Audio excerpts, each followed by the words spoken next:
കൊപ്പത്തിൽ നിന്ന് വളാഞ്ചേരിക്ക് പോണ റൂട്ടിൽ കൈപ്പുറത്ത് ഇന്ന് നമ്മുടെ ജുമാ മസ്ജിദ് ഉദ്ഘാടനമാണ്.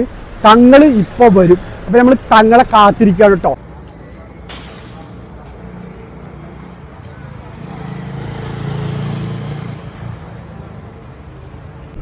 ബിസ്മില്ലാ അൽഹംദുലില്ലാ അല്ലാഹുമ്മ സ്വല്ലി അലാ മുഹമ്മദിൻ വ അലൈഹി വസല്ലം.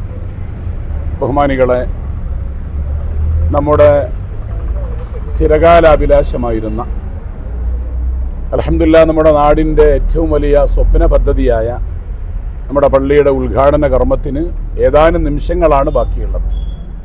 എല്ലാവരും ആ സുന്ദര സുരഭിലമായ മുഹൂർത്തത്തിന് വേണ്ടി കാത്തിരിക്കുകയാണ്. ഞങ്ങളുടെ പ്രിയപ്പെട്ട ഖാദി സാദിഖ് അലി ശിഹാബ് തങ്ങൾ വരലോടുകൂടെ ഉദ്ഘാടന കർമ്മങ്ങൾ ആരംഭിക്കുകയാണ്. പക്ഷേ അതിന് മുമ്പായിട്ട് സംസ്ഥയുടെ ഉപാധ്യക്ഷൻ നെല്ലായി ഉസ്താദ് വന്ന് പള്ളി തുറന്ന് ഞങ്ങളൊക്കെ പള്ളിയുടെ അകത്തേക്ക് കയറി. എല്ലാ ഒരുക്കങ്ങളും പൂർത്തിയായി. ഞങ്ങളുടെ പള്ളി 1918 ഞങ്ങളുടെ കാരണവന്മാരിവിടെ സ്ഥാപിച്ചിട്ടുള്ളത്. നൂറ്റാണ്ടിലേറെ പഴക്കമുള്ള ഞങ്ങളുടെ ജമാഅത്താണ്. അൽഹംദുലില്ലാ ധാരാളം വർഷങ്ങളിൽ വിവിധങ്ങളായ ഘട്ടങ്ങളിൽ ധാരാളം പണികളൊക്കെ നടത്തിയിട്ട് വിപുലീകരണം നടന്നിട്ടുണ്ട്.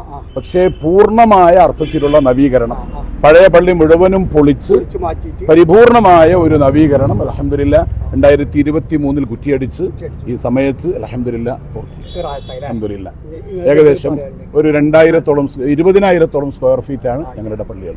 സെക്രട്ടറി പറയും കാര്യങ്ങളും. ബഹുമാനീയനായ പ്രസിഡന്റ് ആധികാരികമായിട്ട് എല്ലാ കാര്യങ്ങളും പറഞ്ഞു. പ്രത്യേകിച്ച് ഇപ്പോഴത്തെ നാട്ടുകാരുടെ സഹകരണം, പുറത്ത് അയൽ മഹല്ലുകളും കുറച്ച് ആൾക്കാരൊക്കെ സഹായിച്ചിട്ടുണ്ട്. പക്ഷെ 95% ഞങ്ങളുടെ മഹല്ലിൽ നിന്നുള്ള എല്ലാവരും സഹകരണം തന്നെ. അല്ലാതെ പുറത്തുനിന്നുള്ള കാശ്, അതായത് പല നാടുകളിലും അറബികളൊക്കെ സഹായിച്ച് പള്ളി നിർമ്മിക്കലോ, ഞങ്ങൾക്ക് അങ്ങനെ ഒരു സഹായം. ഞങ്ങളുടെ പ്രവാസികളായ മക്കള്, ഞങ്ങളുടെ കച്ചവടക്കാര്, ഞങ്ങളുടെ ഉമ്മമാരുടെ ആഭരണങ്ങൾ, ഞങ്ങളുടെ പഴയ കാലത്തുള്ള ഞങ്ങളുടെ വല്യമ്മമാരുടെ അരഞ്ഞാണം, അവരുടെ ചങ്കേലസ്, ചെറ്റ്, ഇതെല്ലാം ഉപയോഗപ്പെടുത്തിയാണ്. ഒരുപാട് കാലമായിട്ട് ഈ നാട്ടുകാരുടെ ആഗ്രഹമാണ്.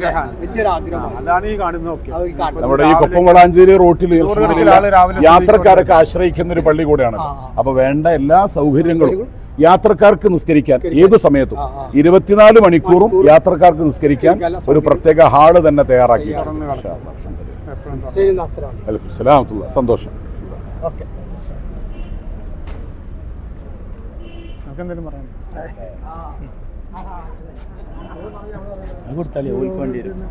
ഓങ്ങല്ലൂര്